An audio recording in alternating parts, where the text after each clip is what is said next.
Olá, meus amigos, um dia de muita paz para todos nós.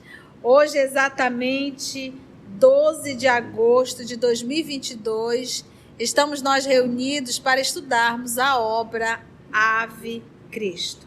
Estamos em momentos assim delicados da obra, né? Nossa irmã Aramita vai já nos lembrar. Mas vamos iniciar fazendo a nossa prece, que será proferida pelo nosso amigo Tarcísio. Vamos envolver o nosso amigo Tarcísio.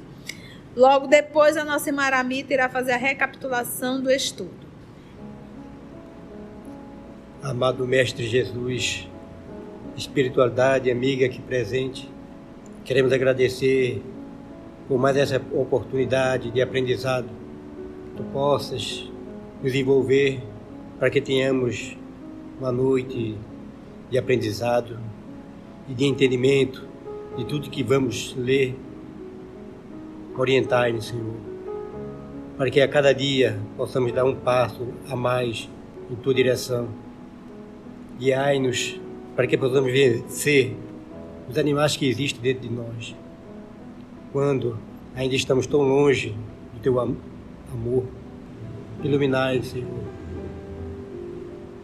que possamos lembrar de Ti a todo momento, lembrarmos e orarmos para que possamos vencer a tudo que é contra a Tua lei de amor. Obrigado por mais essa oportunidade, Pai, que possamos aprender um pouquinho mais dos Teus ensinamentos. Que assim seja. Em nosso último estudo, Helena, como estamos sabendo, Helena descobriu que Lucila está grávida e não sabe quem é o rapaz que está andando com ela, mas chega de Lyon o Teódulo, que é seu funcionário e amante e amigo, tudo junto e misturado. E conta para ela que lá na casa dela tem uma moça que invadiu a casa dela e está tendo um caso com o marido dela. Guarda essa informação. Ela já ficou com ódio e disse que vai cuidar disso depois, mas o mais importante agora é Lucila e quem é o namorado. Teódulo se oferece para ir descobrir informações e ele encontra quem é o pretendente. Quem é o pretendente de Lucila? Nada mais, nada menos que Marcelo Volusiano, marido de Lívia, que está lá em Lyon, que o Teódulo já contou para Helena, que está tendo um caso com o marido dela, e ainda disse mais, que Lívia e o pai dela são da seita horrorosa dos nazarenos. E aí ele vai conversar com o Marcelo e descobre, né, que o Marcelo não diz que é casado, só disse que ele era noivo de uma moça que estava morando em Lyon. E aí ele pergunta quem é, aí ele conta que é quem? Lívia. E aí o Teódulo dá corda e ele conta que o Tassiano estava realmente tendo um caso com a noiva dele. E aí ele fala do caso dele com a Lucila, que está apaixonada, etc e tal. E o Teódulo disse para ele que ia ajudá-lo e diz para ele marcar um encontro no mesmo lugar com a Lucila no outro dia, que ele ia ajudar. E agora vamos ver o que está acontecendo. E nesse momento dessa fala, né, Aramita, o Marcelo deu uma informação não muito boa, que o pai de Lívia era um escravo. Um escravo que tinha dívida com seu tinha patrão. Dívida com seu patrão. Que Jesus nos conduz.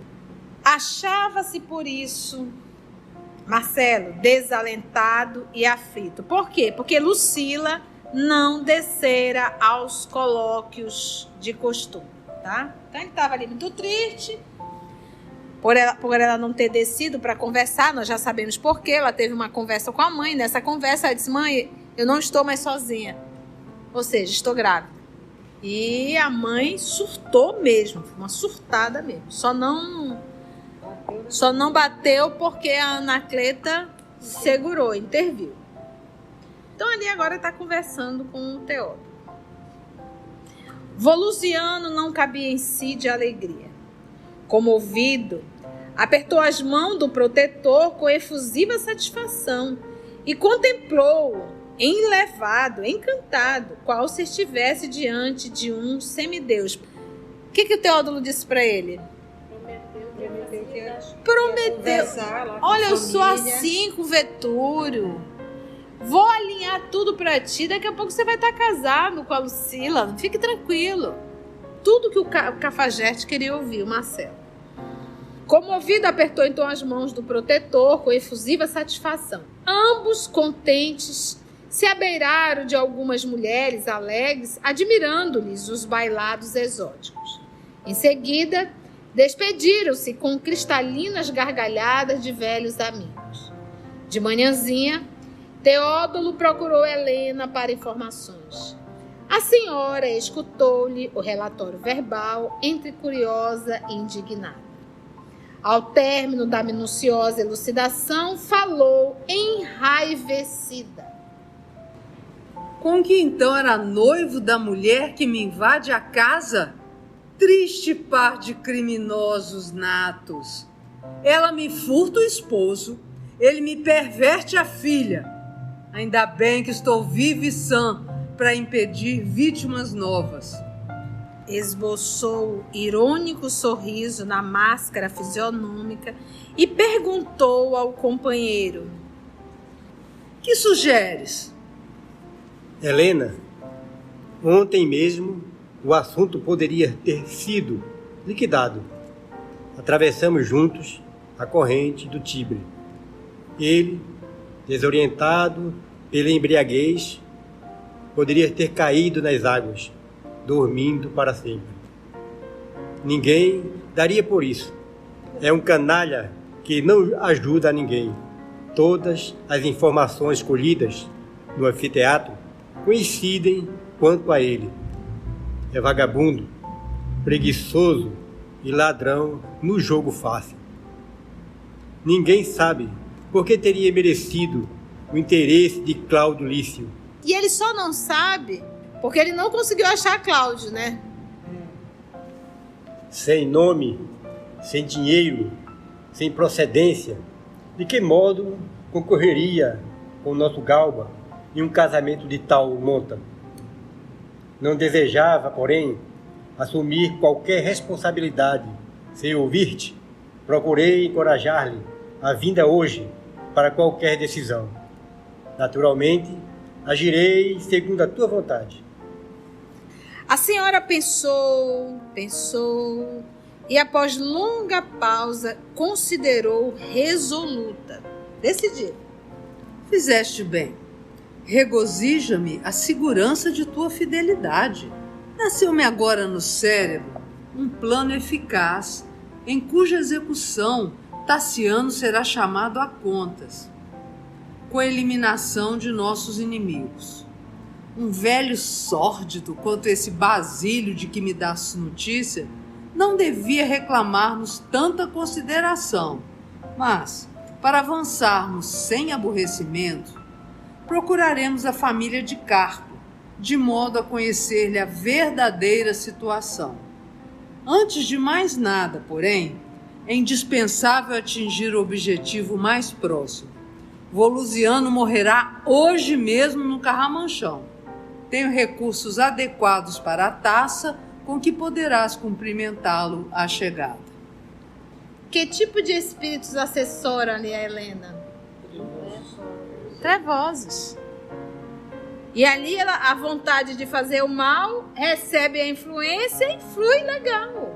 Nós atraímos o que somos. Indagou Teódulo, impressionado com a audácia do projeto. Esclareceu ainda e perguntou o Teódulo. E a menina? Esclareceu a matrona sem rebuços. Ora, o carro não escolhe o passageiro.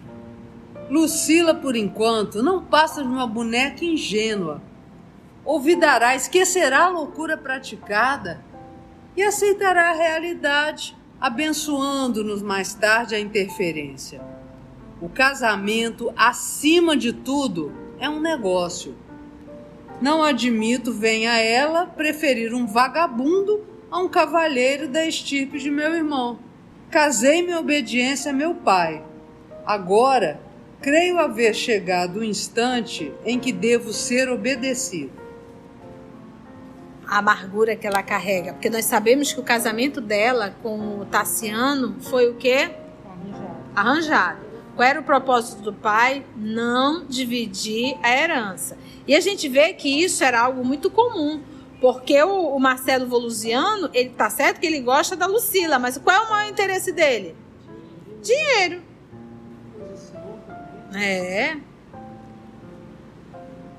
Esquecerá a loucura praticada e aceitará a realidade, abençoando-nos mais tarde a interferência. O casamento, acima de tudo, é um negócio.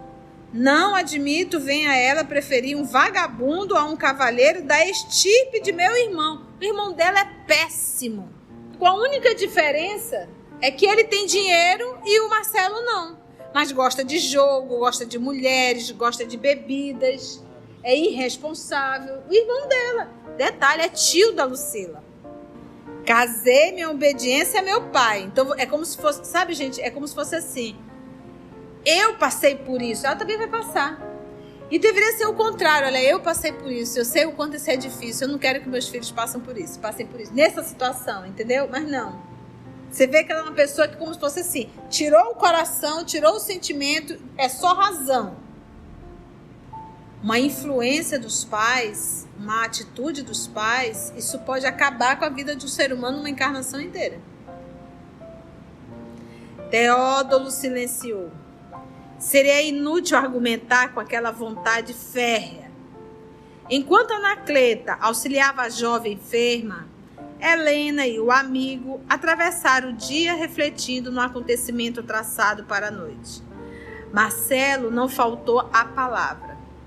Na hora justa, elegante e bem posto, alcançou o jardim, encontrando o suposto benfeitor da véspera a esperá-lo no isolado recinto verde, onde ele e Lucila costumavam sonhar. Abraçou Teódolo imperturbável.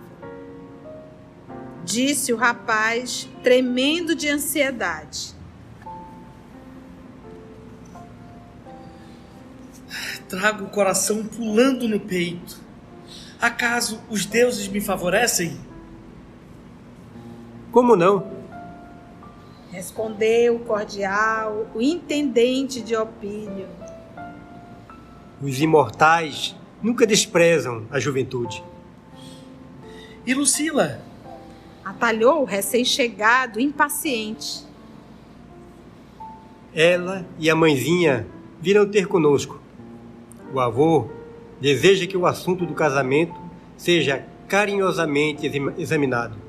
Ninguém se oporá, desde que os pombinhos se entendam e sejam felizes. Marcelo esfregou as mãos, contente, e comentou espontâneo. Oh, glória! Enfim! O amor vitorioso e uma herança poupuda. Você vê que o interesse dele é o quê? Dinheiro. Afirmou o amigo com indefinível inflexão de voz. Sim, realmente. Receberás a herança que, naturalmente, será justo esperares da vida. O moço fitou as janelas iluminadas do casarão magnífico e, voltando-se para o interlocutor, exclamou encantado. Oh, como passa o tempo devagar! Teódolo, serás recompensado. Dar-te-eis bons cavalos e bolsa farta. Conta comigo, sou o homem mais ditoso da terra. Enlaçado por Marcelo, que transbordava alegria, o companheiro concordou muito calmo. Sim, graças aos deuses, vejo-te no lugar que te compete. É tudo mentira.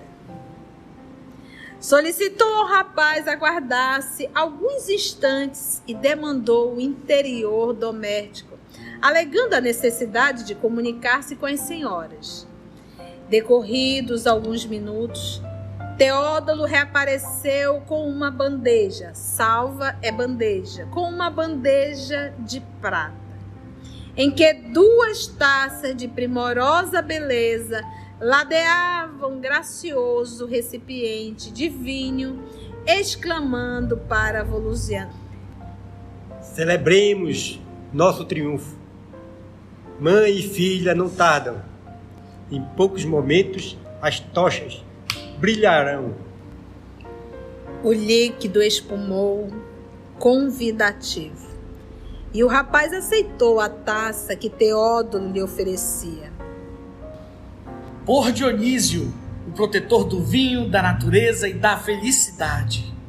Saudou o aventureiro de Massília, embriagado de esperança. Repetiu o companheiro sem pestanejar. Por Dionísio. Marcelo sorveu a bebida até a última gota.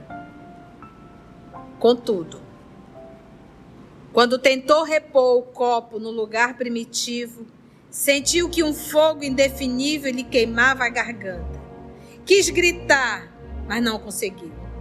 Por alguns instantes, guardou a impressão de que a sua cabeça rodopiava inexplicavelmente sobre os ombros. Não mais se aguentou nas pernas e caiu desamparado no florido piso de mármore, ferindo a nuca. Teódulo inclinou-se, auxiliando a situar-se em decúbito dorsal. Lembra pra gente, Mito, decúbito dorsal? De barriga para cima. Arrumou ali. Rouquenhos, voz rouquinha. Gemidos escapavam-lhe do peito. Cravou no envenenador os olhos injetados, a fuzilarem de ódio e amargura, em meio das sombras, e tentando expulsar a baba sanguinolenta que lhe escorria da boca, indagou em voz sumida. O cidadão morreu. Tá morrendo. A pergunta é, ele vai continuar vivo? Sim. Olha o inimigo que Teódulo está arrumando. Você viu aqui, ele diz o olhar dele de ódio. Vamos lá. Por que me matas, covarde? Replicou Teódulo cínico. Esperavas a proteção dos deuses? E a morte é a herança que os imortais reservam aos homens de tua raia. Malditos! Malditos!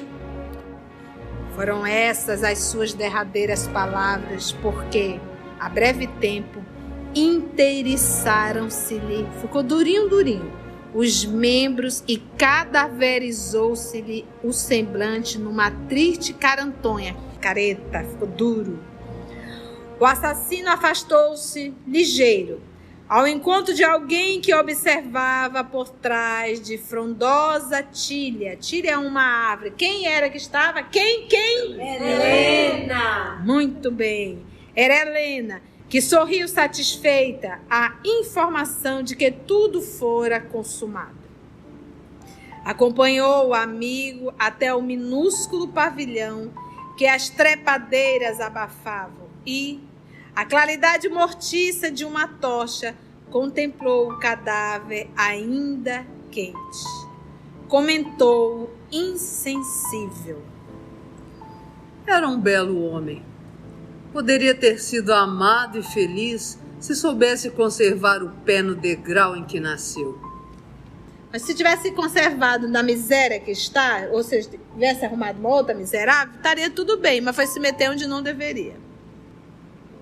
Vai teu filho namorar com uma menina pobrezinha, pra você ver só a confusão que tá. Ou vai a tua filha namorar com um menino pobrezinho, pra ver o xerique que você não dá.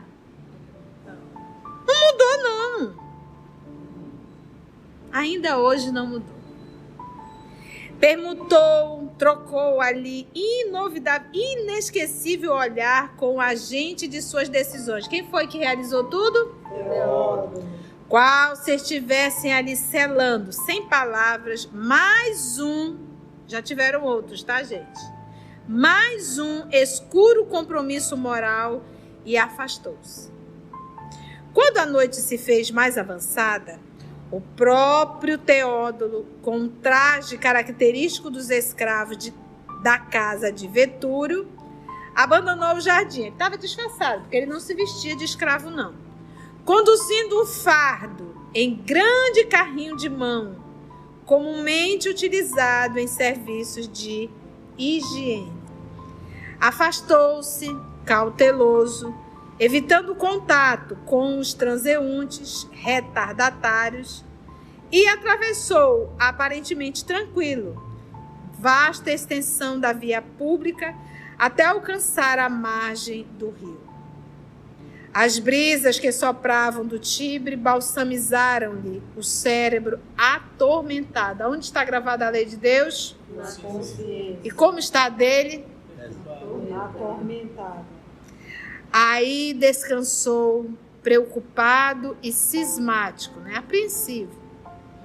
A lua minguada parecia uma lanterna que se imobilizara no céu, a fim de espreitar-lhe a consciência culpada.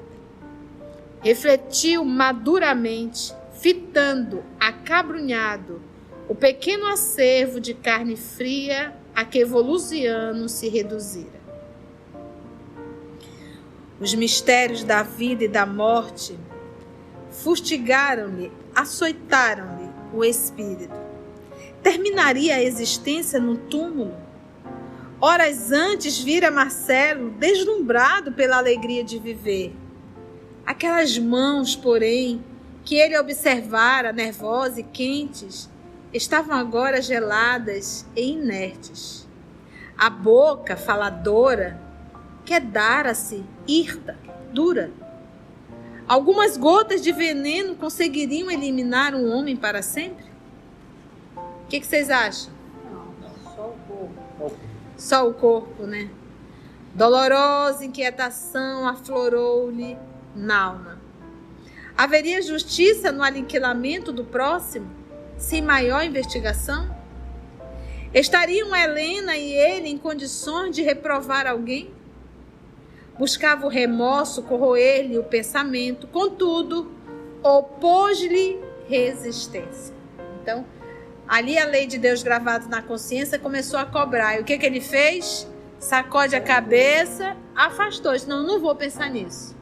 É por isso, gente, tem muitas pessoas que se tornam dependentes químicos e tem muitas pessoas que buscam, às vezes pessoas que tiveram, não foi na juventude, já na vida adulta, e de repente, de um momento para outro, começou a beber muito, a fumar muito, começou a entrar pelas drogas ilícitas. Quase sempre essas pessoas realmente fugindo da consciência de culpa. Então, como fugir? Aliviando, adormecendo a consciência. E como adormece a consciência? Se dopando. Então, foge pelos excessos, muitas festas, muito barulho, muitos homens, muitas mulheres, muitas orgias, muitas drogas. Por quê? Para não parar e pensar nas besteiras que tem feito. Por quê? Porque a lei de Deus, como está gravado na consciência, todo mundo sabe o que é certo e o que é errado. E ele aqui não está diferente. Aí o que ele faz agora? Afasta a ideia, opôs-lhe resistência. Procurando fugir de quem?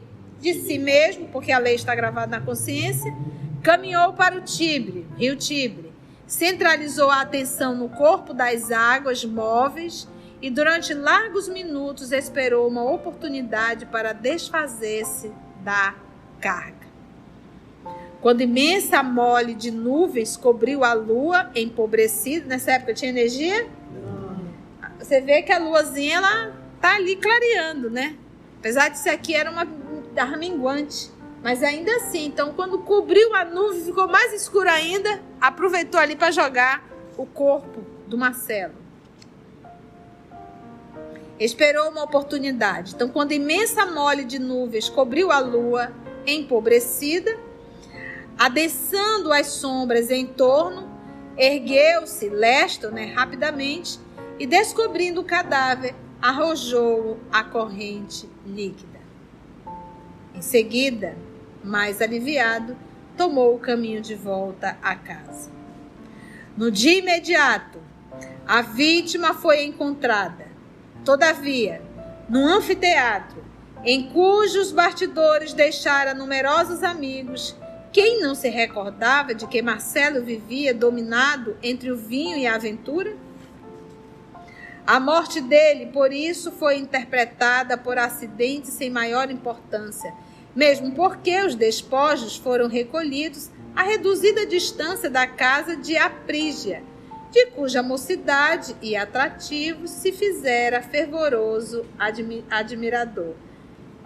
A notícia espalhou-se rápida, não tardando a penetrar o domicílio de Vetúrio, onde a jovem Lucila foi tomada de intraduzível angústia. Helena, que contava com os efeitos do acontecimento, isolou-a num quarto particular, onde a moça, aflita e desavorada, se rendeu à deplorável depressão orgânica. Por 3 dias, amparada pela genitora, pela mãe e por Anacleta, demorou-se em absoluta inconsciência, abeirando-se da morte. Pouco a pouco, no entanto, emergiu da prostração. O vigor juvenil superara o abatimento íntimo. Embora triste e desencantada, Lucila tornou a alimentar-se, recuperando as cores de saúde que lhe aformoseavam o rosto. E, percebendo-lhe as melhoras positivas, a filha de Vetúrio pôs-se de novo em campo na execução gradual do plano que lhe obscurecia a desalmada cabeça. Pretextando a necessidade de atender a diversas solicitações de amigos gauleses, comunicou ao Pílio a deliberação de realizar algumas visitas, pedindo-lhe informações sobre a família de Jubélio Carpo. O velho mostrou-se desiludido. Quem que ela quer saber? Quem é Jubélio Carpo, gente? Dono do vazio. Olha aí, olha a cabecinha dela, como é. O velho mostrou-se desiludido. Esclareceu tratar-se de antigo proprietário rural, cuja casa se erguia, sólida, havia muitos anos na via Pinciana. Conhecera Jubélio na juventude, mas perdera-o de vista. Ignorava-lhe a sorte e acreditava que a filha devia desistir de semelhante procura. Helena, porém, era demasiado decidida para desanimar. E tomando o carro, em companhia de Teódulo, buscou a residência, segundo a indicação. Essa forma dela de não desistir, isso é bom ou é ruim? É bom. É ótimo. Só que ela está canalizando isso para fazer o quê? Mal. Acolhidos atenciosamente, os visitantes foram conduzidos por um rapaz imberbe, ou seja, jovem, a enorme salão, onde o chefe da família lhes ofereceu agradável recepção. O administrador de Vetúrio, com a palavra, expôs a finalidade que os levava até ali. Reportou-se a magnanimidade de Jubélio, que se transformara em benfeitor de um amigo, entremeando a apresentação com perguntas respeitosas.